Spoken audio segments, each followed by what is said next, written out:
because there is no blessing, there is no happiness, there is no life to be found in a soul that will not yield to the rule of God. And you know what? On one level, this stubborn rebellion is so absurd. I mean, think about it for a minute, would you? Outside of God, who do you think you are? Outside of God, what possible value can your life have? Outside of God, what kind of power do you think you have over your life? You're on this planet for a few short years.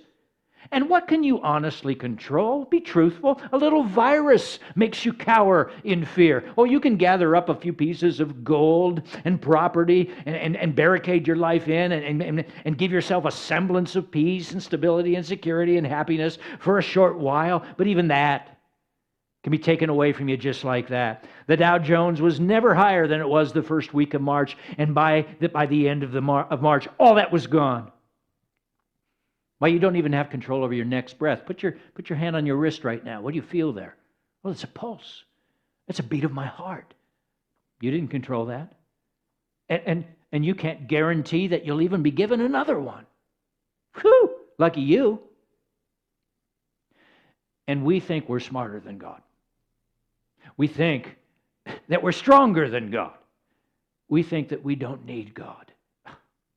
Do you see how absurd this is? And this is why verse 4 says what it says next. He who sits in the heaven laughs. The Lord holds them in derision. God's like a father here. He's looking down at his 2 or 3-year-old who's having a tantrum at his feet, kicking at his legs because the father just said no to him. I hate you. I don't need you. I'm running away from home. And the father just looks down in tenderness, laughs. Because the child doesn't realize how much the father loves him and how much happiness the father wants for him. So the father laughs. But unfortunately, the rebellion of the world against the kingdom of God is no laughing matter.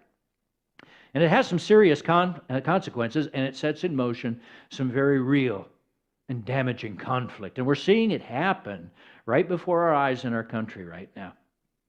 You know, up until recently, our nation's values and culture had at least a veneer of Christianity over it.